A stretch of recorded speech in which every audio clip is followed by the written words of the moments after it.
Olá, saudações literárias. Você sabe qual é o livro mais vendido na história? Eu estou falando numa obra que tem estimados mais de 500 milhões de exemplares vendidos desde que foi lançado. Em 2002, essa obra foi escolhida como a melhor de ficção de todos os tempos. Foi uma votação organizada por clubes de leitores da Noruega que convidaram 100 escritores de todo o mundo para votar nas suas obras preferidas. E o vencedor foi Dom Quixote, do Miguel de Cervantes. Claro, eu estou deixando de fora aqui, nesse critério dos mais vendidos, os livros religiosos e falando de uma obra de ficção que é considerada a melhor obra de ficção de todos os tempos. O que conta Dom Quixote?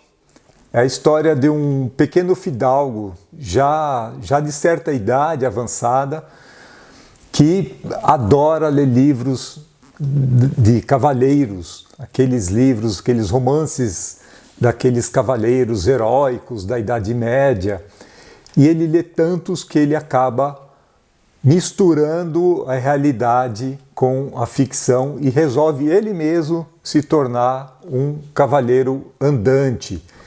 Ele vai vasculhar as coisas que ele tem em casa, encontra uma armadura velha que pertenceu ao seu avô, ele se apropria dessa armadura e ele nomeia o pangaré que ele tem, um cavalo muito simplório, não é um cavalo de raça, é o Rocinante, passa a ser a montaria dele enquanto cavaleiro andante.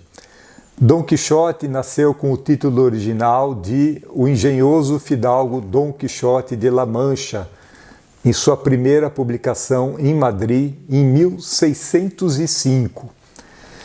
Bom, o livro narra as aventuras desse cavaleiro da triste figura, como ele também se tornou conhecido, acompanhado do Sancho Panza, que é seu escudeiro, é um amigo fiel.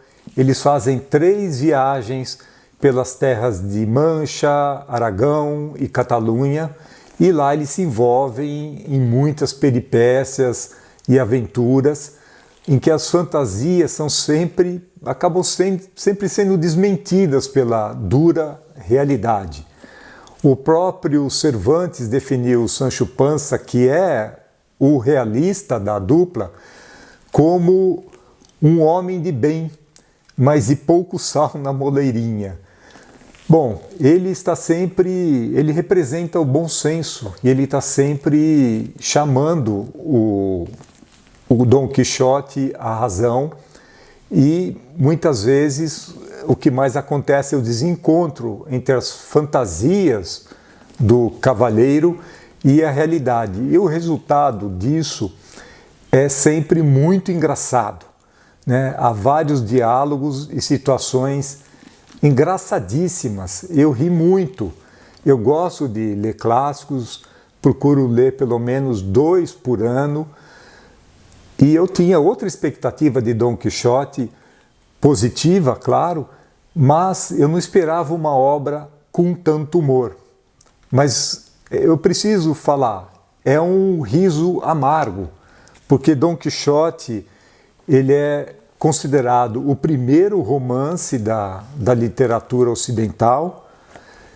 Até hoje influencia escritoras, autores de teatro, de cinema, de poesia, enfim, ele é uma obra muito influente na cultura.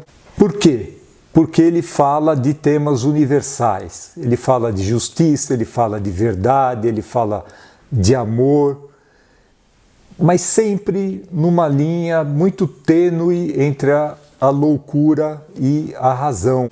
Por exemplo, quem mesmo nunca tendo passado sequer perto do livro, não ouviu falar daquele episódio em que Dom Quixote chega numa planície e se defronta com 30 moinhos de vento, as pás girando, e vê nesses moinhos gigantes que ele deve enfrentar enquanto herói, enquanto cavaleiro andante.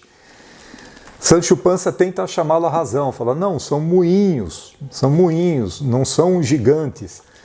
Mas Dom Quixote não quer saber. Ele monta no Rocinante, ele ergue a sua lança e avança contra um dos moinhos e não dá outra. Ele é lançado longe pelas pás. Sancho Panza corre em seu socorro e lembra, escuta, eu te avisei, isso era uma ilusão, não eram gigantes.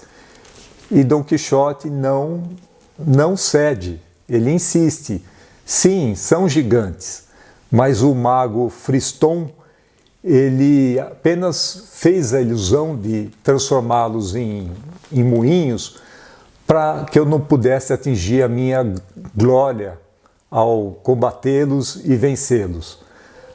Essa é a origem da expressão, lutar contra moinhos de vento, em que a gente se propõe a uma tarefa de solução impossível ou irreal, ou quando a gente se dedica, se esforça em vão com um objetivo que não dá para ser atingido.